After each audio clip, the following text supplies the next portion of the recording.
I looked to buy a book on accessibility and ended up by accident buying Jeffrey Zeldman's book, Designing with Web Standards. Mm-hmm. And I got to the end of that book, which was all about CSS and that kind of thing. That was the number one. That was the book. Yeah, that was the book. I got to the end of that book and went, I've got to relearn everything I know about building websites. Yeah. And we did on a dime like that.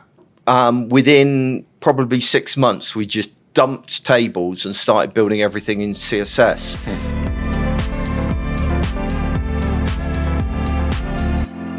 Hello, everybody. Welcome to the 15th episode of the Frontend Masters podcast. Hi, I'm Marc Grabanski, CEO of Frontend Masters, and today we have Paul Boag on the podcast. He's really an OG web designer for 20 plus years. He's ran his agency Headscape and now Boag Works. And in the early days, he podcasted. It was an incredibly popular podcast, Boagworld. You might have heard about it. I listened to it when I was an early professional.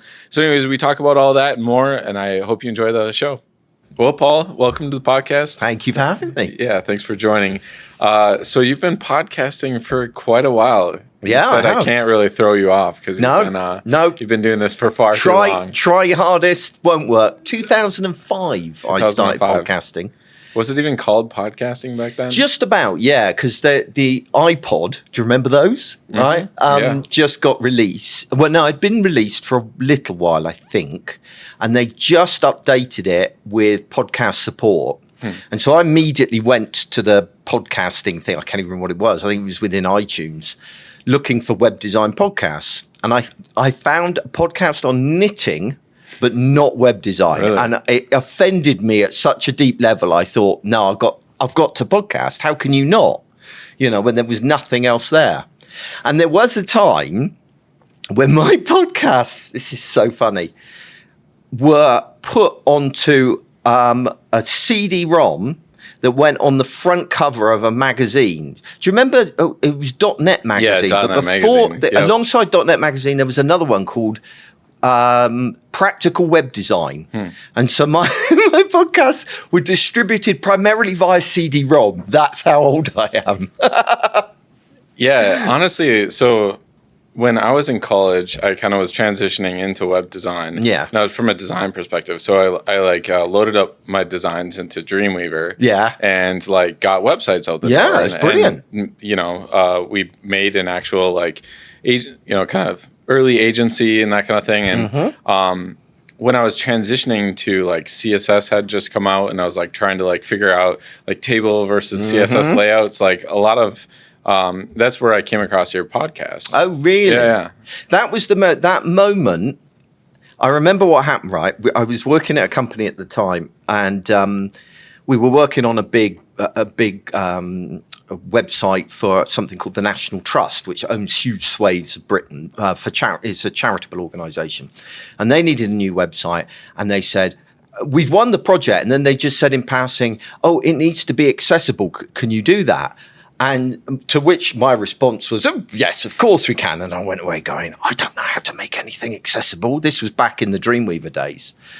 And so I looked to buy a book on accessibility and ended up by accident buying Jeffrey Zeldman's book, Designing with Web Standards. And I got to the end of that book, which was all about CSS and that kind of thing. That was the number one. That was the book. Yeah, that was the book. I got to the end of that book and went, I've got to relearn everything I know about building websites.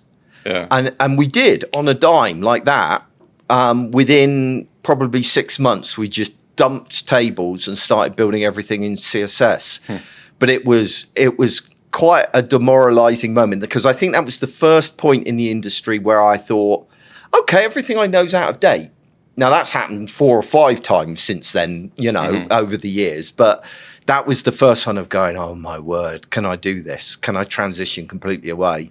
But yeah, it went fine. Yeah, I was in a trailer home after college or whatever. I was in my trailer home with that book, the Web Standards with Jeffrey Zeldman, and learning CSS, and it was just like such a pivotal book. And then I got into like making things interactive, and so I was coding JavaScript, and then like jQuery came out and all that kind of stuff. And I just remember like that whole time period was just incredible. Consuming everything, and like and your podcast, I would just play it like pretty much every day while I was working. Interestingly, that book is also responsible for the fact that I ended up podcasting indirectly, because I read that book and then I discovered that there was at Media 2005, first ever web design conference dedicated to web standards, right? That was happening in London, and Jeffrey Zelman was speaking in it, and I thought, I've got to go to that. So I went along to this conference, and it was amazing. It was absolutely brilliant conference. But one of the things they did is they did a blog roll where they said, here's all these bloggers, and it got them to stand up. And I was like in awe of all of these, And then I discovered I was sitting next to PPK, who was a big blogger at the time. It's like, oh, wow, I'm so excited. And I came home from that conference going, I have to blog. And that's when I started blogging. And then discovered that writing was hard. Right. These days I do it all the time, but at the time I found it quite hard to do. And then this podcast came along and thought I could definitely talk. So that's how I ended up podcasting, because I was just in so awe of all these, people that were doing amazing things back then. Yeah. And the blogs were such a way that we exchange information back then. And like I think I wrote like 200 articles in a couple of years, and that really like put my name on the map and the website. It was, but everybody had their own personal websites and blogs, and that's how we. Yeah, it was. That's how we kind of like. I miss that. Yeah, I do miss it for sure. We started something with Frontend Masters, the Frontend Masters blog, and a lot of the like previous CSS tricks writers and stuff like that are on there. So, trying to bring it back, but we'll see. It's definitely a different era. Yeah, today. I mean, I think blogs have got a real place. But the trouble is they kind of got corrupted by this whole content marketing thing, right? Of like, it became about getting followers, and it became about, increasing your exposure and your personal brand and all that BS. And but at its heart, what a good blog should be is, I've discovered this cool thing. It might help you. And I think blogs, there are blogs like that. Your blog is one of them, but admittedly you've got guest writers doing it, but they're still essentially doing the same thing. Yep. I've learned this really cool thing I want to tell you. I mean, that's what it's about, in my opinion. And I've kind of, I don't really see social media as the forum for that kind of thing. But then people don't subscribe to blogs like they used to via RSS, although, again, I'd love to bring RSS back. That was amazing. I know it's still there, but you know what I mean.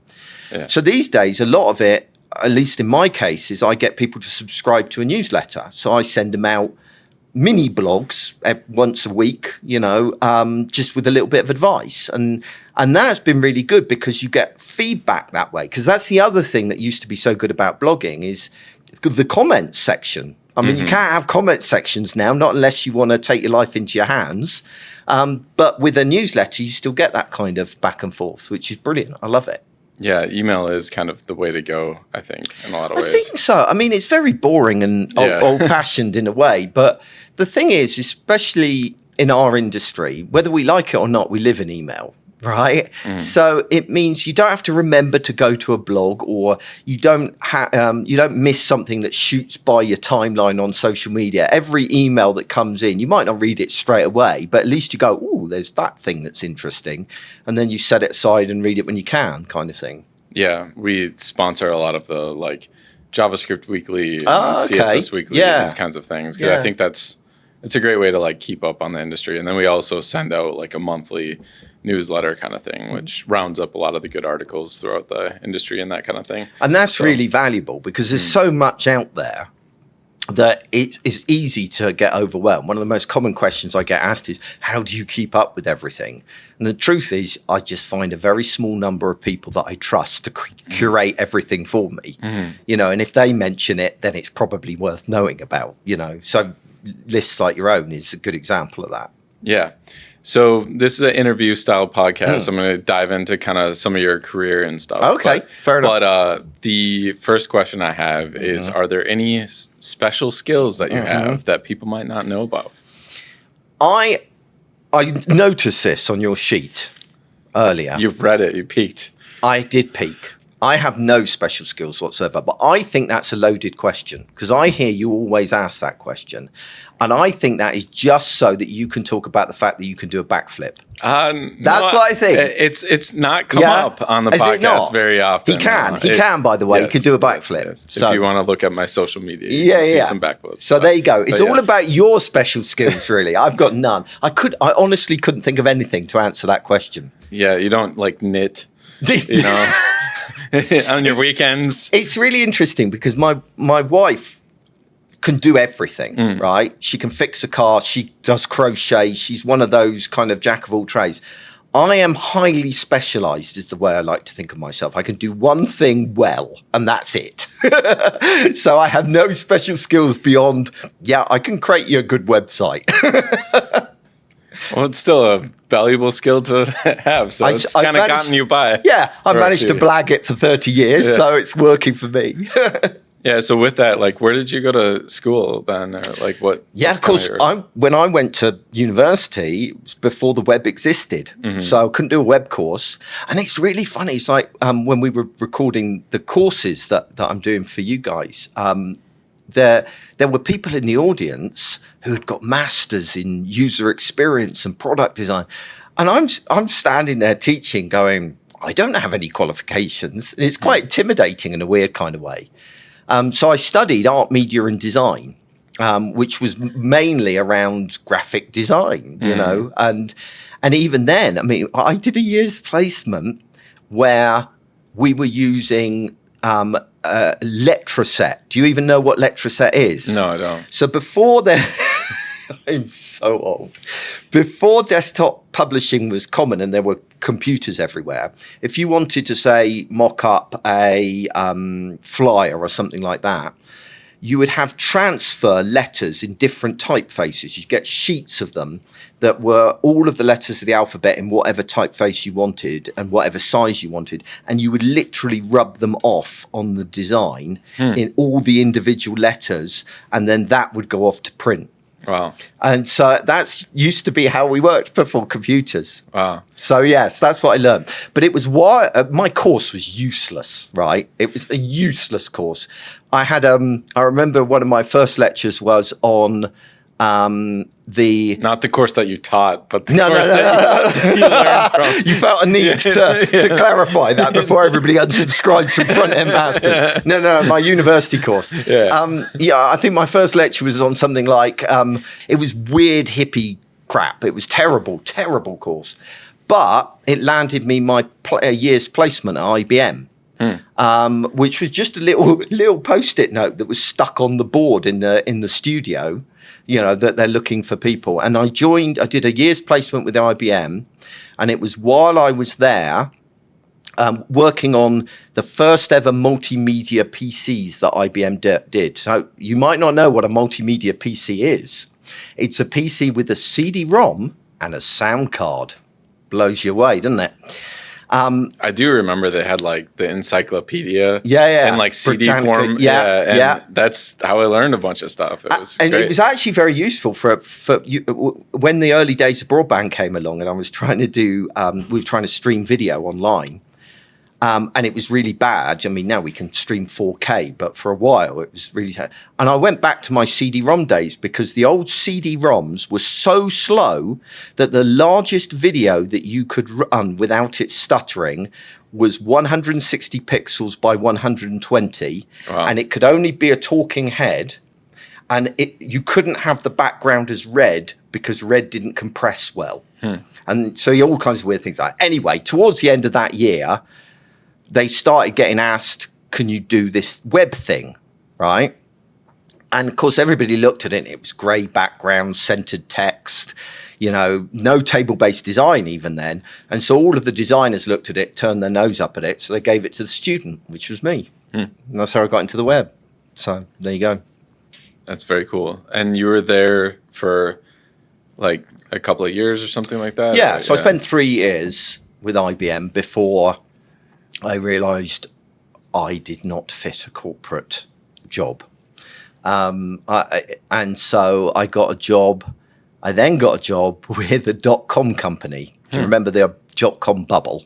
So this was around... That's right when I got into the web. It was like beginning of 2000. My career advisor in college basically said, why do you want to go into coding? Like that there are no jobs, or like web design and coding. She's like, there's no jobs. Like it was right around the .com bubble. And she was like, very strongly advised me against this career path. Well, and she's proved to be right. Yeah, exactly. Yeah. So I joined a .com company and went through the whole boom and bust. I had New York stockbrokers saying, what's it like that you're going to be a millionaire by the end of the year? And, being driven around in stretch limos and... So that was like late 90s. Yeah. Or mid 90s. Late 90s. Yeah. Okay.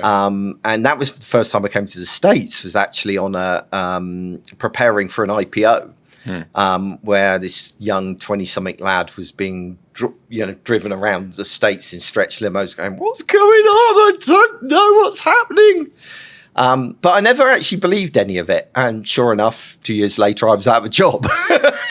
And that's when we started the agency. So we then went into the agency work. And that was like when you talked about like your experiences on the podcast, it was pretty much from the agency. It was called like Headscape, right? Yeah. So I ran an agency. So there were basically 3 of us from the .com company that were all out of work at the same time. So we decided to set up an agency, and we're even actually able to take some of the clients from the .com, which was great. And so we started to work together on that, and we spent 16, 17 years, something like that, together in an agency, growing it up. At our biggest, we were about 22 people, I think, but we didn't actually like that size very much. Becomes a lot of HR and management and, that kind of thing. Yeah, it's pretty much like sales and, it just was a lot of pressure and not a lot of fun. So we shrunk it back down. It's a lot more fun when you actually get to do the work. Exactly. Yeah. I didn't feel like I was doing anything, Yeah. And that was obviously particularly problematic once you start doing a podcast and you start teaching this stuff.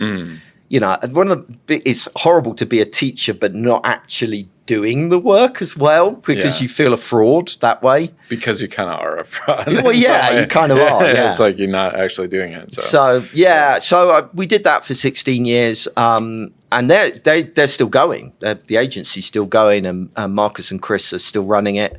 But I decided I wanted to step back and change my lifestyle a little bit and do different things. And so we parted ways very amicably. I mean, it was all planned, and I still see them on a regular basis, etc. So it was good. Yeah. One thing that came up, we were talking the other day about somehow you said the BBC was like broadcasting code over the internet or something like that. What? Yes. I wanted to hear about that because I'd never heard of this. You just want lots of stories that make me sound really old, don't you? That's what you're after. No, I find it interesting. So this is because we were talking about how we both grew up in the country in the middle of nowhere, weren't we? Yeah. And you were saying how the internet was a real savior for you as absolutely. Young kid. Yeah, being in a town of just a couple of thousand people, there's nobody who's interested in computers at the time. And nothing to do in places like that. So if you weren't super sporty, I mean, I know you can do a backflip, but I wasn't super sporty. There was nothing. But of course, there was not even internet, because I'm a little bit older than you. Not much, but a little bit. So there wasn't even internet when I was growing up. So my lifeline were the first generation of, I wouldn't even call them, well, they were PCs, personal computers, but not like the IBM PCs we know today. So there were things like I don't know what it was in America, because I think it was different over here, but we had Sinclair Spectrums, and we had Commodore 64, and even the BBC released their own computer at one stage to try and get kids into computers. Released their own computer? Yeah, I think it was built on an Atari something or other that they rebranded, but I can't remember. So you'd have these computers, and you would connect to the computer an old style cassette player, the magnetic strips and all the rest of it. And you'd plug it into the computer, and you'd go to your local store and you'd buy a cassette that had a game on it or whatever. And so you'd put it into the cassette player and you'd press play and it would go, like the old modems used to. And it would load up the game into the computer because the computer had no memory, no hard drive in it. And then you'd play the game. So because it was basically just a cassette, it meant that the radio, and it was generally the BBC, I think, would every now and again play that noise off of that made up a game, right, over the air. And you would press, and they would say, "We're about to play the game, or the audio. Get ready to record. Record now." And you'd press the record button, and it would go over the air. Then they would finish. You'd press stop, and now you could load that game onto your computer if you were lucky. A lot of the time, it just didn't work. But that was the idea. So that was about as close to the internet as I got in my youth.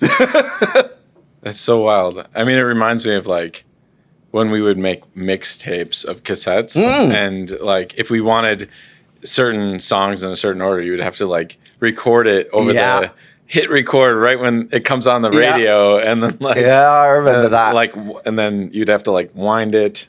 There today, giving a loved one a playlist is not as good. There's a lot of hard graft used to go into those mixtapes. It was. Oh, made a mixtape for you. Some girl you fancied. It was a big deal back then if you got a mixtape from a friend. I never got given a mixtape. So I guess the next thing I'd say is like, how did you get into speaking and teaching? Through the podcast. Okay. So I started podcasting, and having a 100% monopoly is pretty good, So the podcast just exploded, and we were getting 250,000 to 500,000 people listening to the show at its height, because there was nothing else to listen to if you wanted to learn about web design. Which back then as well, there were less people on the internet, so that was an even bigger number in a way. But so we got very, very lucky with that. And then just somebody randomly reached out to me from Orlando, actually, saying, "We're running a conference. Would you consider speaking in it?" And I was like, "What, in America? Oh, that's so exciting." And so I said, yes, definitely.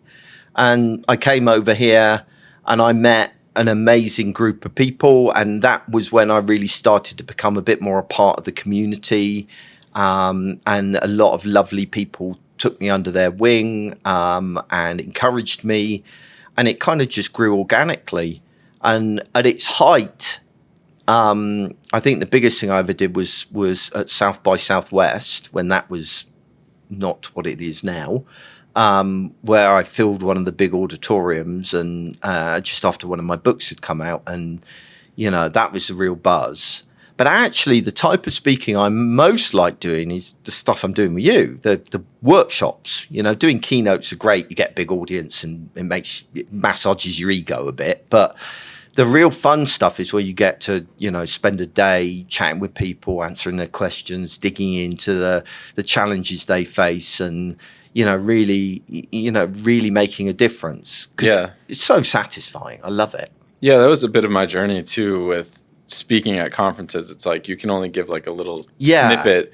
It's really difficult to educate somebody in like 15 minutes or 30 minutes on anything important. And really, they're a lot of times coming in to just get awareness of things and be entertained. So it's like the more I stripped out the content and the more I just became entertaining and like, using my arms and showing like fun graphics and stuff. Like people would rate my talks like much higher. It's true. Like, strip all the information and put in the fun. You're just a dancing monkey, aren't you, really? Exactly. Because those sessions are, all you're doing is pointing people at an interesting topic, which and then still has value. Oh, absolutely! I'm not certainly knocking has value. Yeah. But there is something about like trying to actually give somebody a skill that they can use day to day to like earn a living and become better at their job. And absolutely. And also, the devil is in the detail of stuff. I even feel it like, especially with the kind of workshops that I tend to run, even in a day's workshop, it's like I know a lot of the things that I'm talking about, like one of the courses that I've just done with you is around user research and user testing. And I've tried to give people some hints about how they can maybe sneak it in under the radar into their organizations to make it happen. But I know that the devil is in the detail. It's how do I deal with that particular annoying person, right? That one person that always blocks me. Or how do I deal with the fact that in our organization, there's so much secrecy that they don't want to show anything to anybody outside of it. Or the compliance department in our company is really strong and they're always blocking it. And all those kind of very specific things, which is why I do a lot of coaching as well, because you're working one-to-one with people in that. So even with like a full day workshop, there's only so much you can even get in that, which is why I felt almost a bit funny, because at the end of every workshop, I kind of go, drop me an email. And I was, going, should I be doing that? Could that come across as self-promotion? But it's because I know that people will have very specific questions. In fact, I've already got 2 of them, even when we only recorded a couple of days ago, that are saying, how do I deal with this? And what do I do in this situation, And that's why communities are good as well. Like, things like the Frontend Masters community. You've got a Discord channel, haven't you? Yeah. Yeah. So everybody kind of gets together and they answer one another's questions. And that's where you can deal with those really nutty little specific issues, Mm-hmm. And what would your advice be, like, if you wanted to, start sharing ideas publicly, or like, especially, nowadays, I don't know. I mean, it's hard for me to give advice about how to get into it because I did it so long ago. I was lucky. There were certain scenarios, that you can't replicate. You can't do what I did. And it always annoys me where people that have built a successful career go, oh, just copy what I did. And, most of it was luck, or timing, But what I would say, I think there are a lot of people that are afraid to put their voice out there, right? Whether it be blogging, speaking, or whatever. And I totally get that, and I totally understand it. And I think there are certain different aspects to it. One is the fear of criticism, right? And my advice over that is talk about your experience, right? What worked for you. Never claim, and I never claim, that my way is the right way or the only way, right? If you listen to me speak, I'm always going, well, this worked for me. And that's because otherwise you court criticism, right? Mm-hmm. But nobody can criticize you saying this was my experience, this is what happened with me. So that tends to be my advice around that. I also find it's quite useful to use examples of things that have happened to you, a project that maybe went wrong or something, or went right even, that works well. Another thing that often puts people off is imposter syndrome, right? What have I got to say that hasn't been said before? In fact, I was talking to one of the guys that I coach about this morning. He wrote me an idea for a blog post. And before I got a chance to respond to him, to encourage him to do it, he then wrote back and said, well, I've Googled it and there's loads of people that have said it already. It's famous people that have said it and they'll say it better. And it's fundamentally missing the point. The point is that everybody brings a unique voice to it. The way you would write or you would speak would be very different to the way I would speak and I would write. And some people will love you and hate me. Some people will love me and hate you. And that's good, right? Your message, your way of wording things will resonate with some people, right? Mm-hmm. And that's another reason to not try and emulate anybody else. And that's something I did. I thought, I need to be more like so-and-so because they're amazing and I really like them. And then I try and be them and I'm not them and it just doesn't work. So, don't let the fact that everything has already been said put you off of kind of getting stuck in and having a go. And it's about sharing and giving back. You think about how much you've learned online over the years. Well, what about the next generation? That's another thing is people think, oh, well, everybody knows what I know already. Well, no, because there are new people joining the industry the whole time. They don't know. And if I try and explain it to them, I'm going to go right over their heads because I've been doing it for 30 years and I've got, used to talking in a certain way. You will be able to communicate to them much better because it's fresh in your mind and you're learning it now. And so the idea that some people are better qualified in some way to speak or talk or write or whatever is rubbish, in my opinion. I think we've all got something to say. Yeah, well, I totally agree with that. And also, like, just from the perspective of career development, like having the exercise of having a topic and being able to clearly articulate your thoughts and feelings towards it, as well as like, educating about it, just I think gives you a leg up when someone's looking to like work with you. It's like, okay, I can see that this person can communicate clearly, can communicate whether it's technical concepts or design concepts or whatever it ends up being. Like, I think that it's putting like a blueprint of like, this is what it's going to be like working with this person. And there's no better way, I think, than just reading, writing. Yeah. And even if you don't like, I can understand that, it's not for everybody. Not everybody is good at writing, for example, or enjoys writing. And a lot of people feel quite intimidated by it. I certainly did, which is why I ended up podcasting. Ironically, now I've written 6 books and all the rest of it. But that came over many, many years. I really was very insecure about my writing to begin with. But I wrote as much for myself as anybody else. And that, to me, is almost the most valuable part about blogging.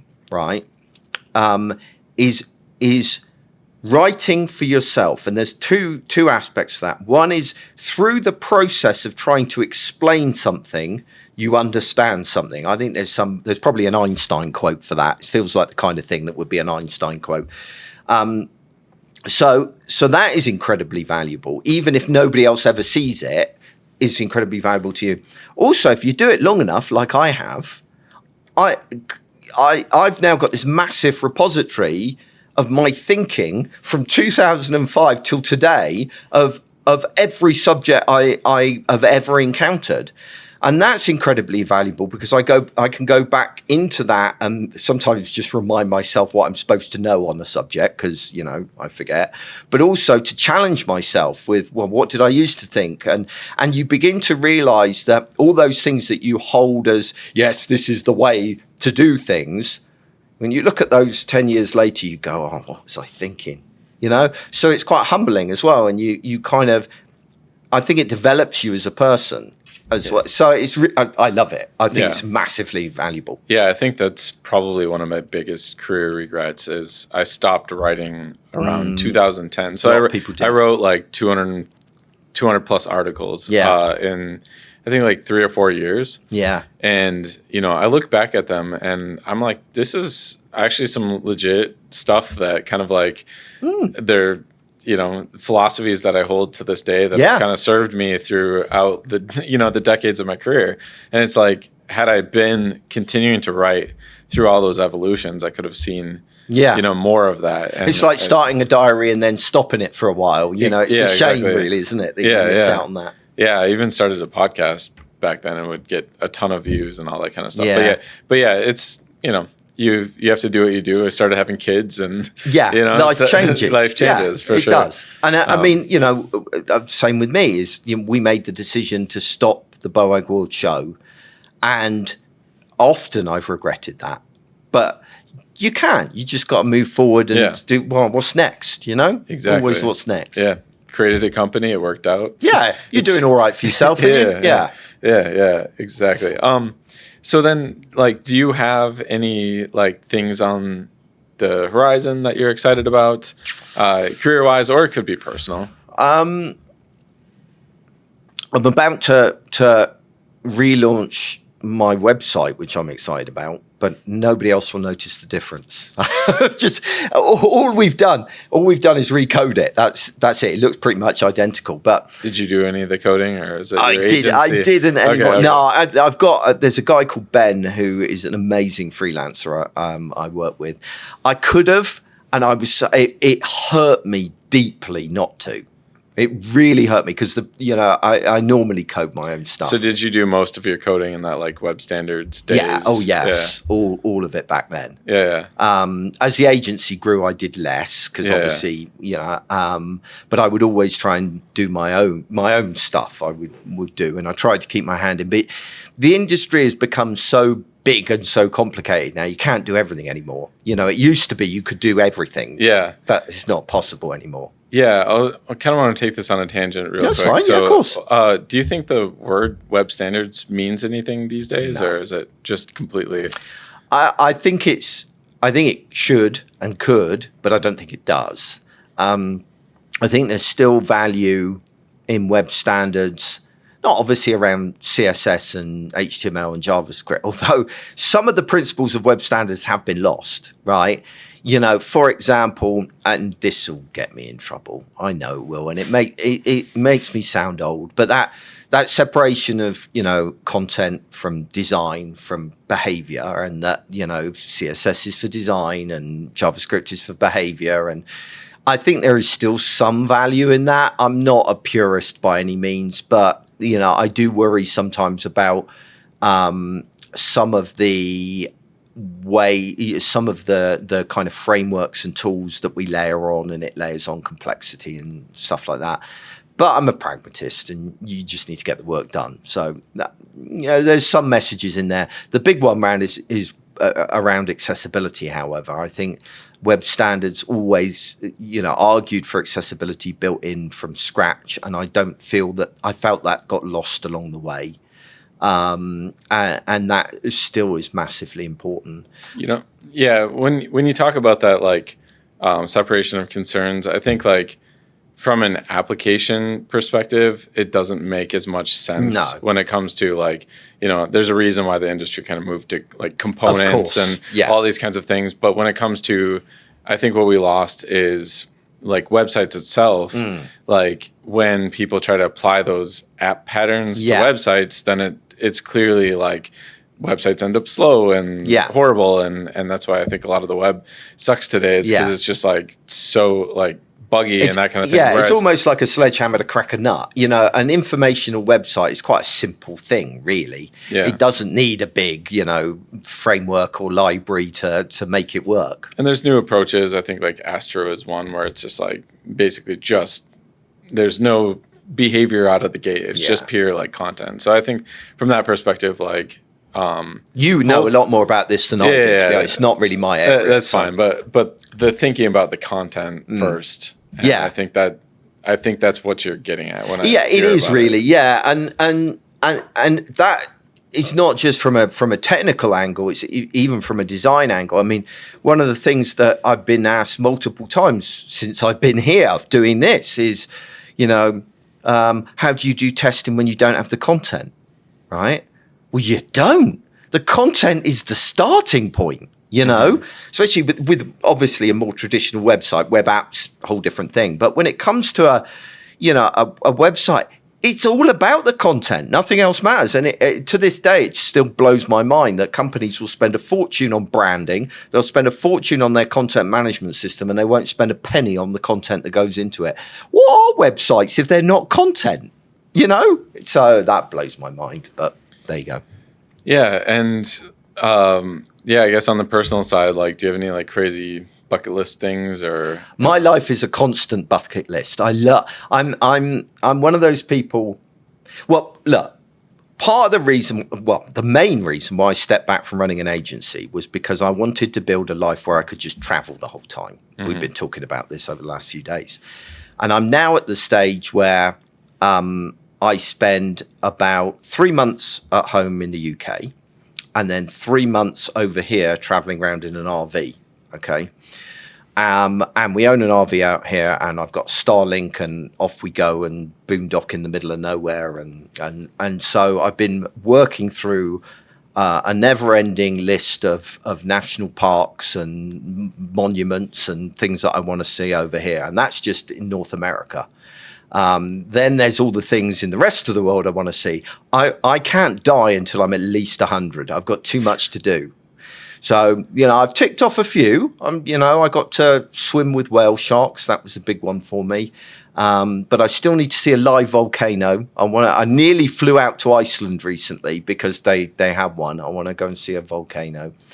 But yeah, I've done, I love experiences. I love seeing things. I would travel my whole life if I could get away with it. So. Yeah, I think you're doing pretty well with that. Oh, yeah. I know. I'm very, very lucky. Yeah, you've got an Instagram to spread jealousy, right? So, But, I use the word lucky there. And yeah, of course, there is a degree of that. But it took us probably about 10 years. No, it's been a bit less than that. Maybe 8 years of transitioning away from the agency, building a consultancy that didn't involve me doing face-to-face with people, and getting ready, and that's not even including the personal side of things, getting ready to be able to do this. So it does take a lot of planning. Primarily like in person then? A lot of it was, yeah. Okay, yeah. I mean, it's terrible to say, but COVID helped me a lot from that point of view, because suddenly everybody was used to working remotely and nobody wanted to meet up anymore. And it was like, yes, great. I can do this now. So there was luck there, definitely. But yeah, it took a long while and a lot of planning to make it happen. But I love it. I going back and living in the same place I live in a lovely part of the world, but by the end of the 3 months, I'm itching to get away. It's been 6 months this time, and I'm really desperate to go away again. Yeah, absolutely. And like looking back at your career, would you say what's like a common theme that sort of... Yeah, I noticed this on your bit of paper. Yeah. It's a good question. I think it's a bit vague, and I need to unpack it a bit, but I think it's people, right? If I look at everything, all the elements of what I do, right, a lot of it comes down to empathy with people and the situations they find themselves in. So user experience design, fairly obviously, you need to put yourself in the position of the user and the challenges the users face and what they're trying to achieve. But teaching as well, it's about understanding the problems the people in the audience are facing, the challenges that they're trying to overcome, what they need to learn and why they need to learn it, and have a genuine desire to help them. Coaching, same thing again, just on a one-to-one basis, Even a lot of the time I'm brought into organizations where the in-house team is really struggling to get stuff done because of various stakeholders and that kind of stuff. And so I'm doing a lot of working with, executive teams and trying to make them understand that user experience matters and that kind of stuff. All of that comes down to empathy and understanding people, what motivates these senior managers and that kind of stuff. So really it is the underlying thing that underpins my entire career is my obsession and fascination with people and what makes people tick, what motivates them, their psychology, and also genuine interest in people, which is ironic because I consider myself an introvert and I don't like people and spending long lengths of time, but I like getting to know them and what makes them tick. I'm a contradiction. Yeah, I think we all are. I mean, I would also say that I'm like, half introverted, where it's like I just want to like write code or like play video games and be by myself, but at the same time, like everything that I do is like in front of people and dealing with people, and found that I'm actually quite good at it. Yeah. But then I heard an interesting definition about introverts and extroverts that really resonated with me, which is that an extrovert gains energy from being with people, an introvert loses energy from being with people. Now that kind of works because I love being with people, but it tires me out, right? And like even after the last couple of days, I'm exhausted, right? And I slept 12 hours last night after running a workshop. And that wasn't standing up presenting. That was just talking to people and interacting with people all day, right? But I loved it. Yeah. You know? Yeah, that's true. Yeah, so yeah. you can be an introvert and still love being Where with there people. are teachers that can go all day and it's like they're just getting started. Yeah, like yeah. They've been energized throughout the day. Every conversation, they're just like, See, that I just don't understand that. Me either. Well, yeah, I think that's a good place to wrap. So Excellent. really appreciate you. I love doing that. Sure. I like chatting with people, as you know. Cool. All right. Yeah, that's good. All right. Wonderful. We did it. Hey there, before you go, don't forget we're new at this. So any feedback, whether it's a like or subscribe, we'll take those, or a comment about what you didn't like or what you'd like to see more of in the future. We'll definitely incorporate that into the next episodes. I'm really enjoying these conversations. So any type of feedback would be fantastic, and especially sharing it with your friends and colleagues. So really appreciate it. Thanks for listening. See you in the next one.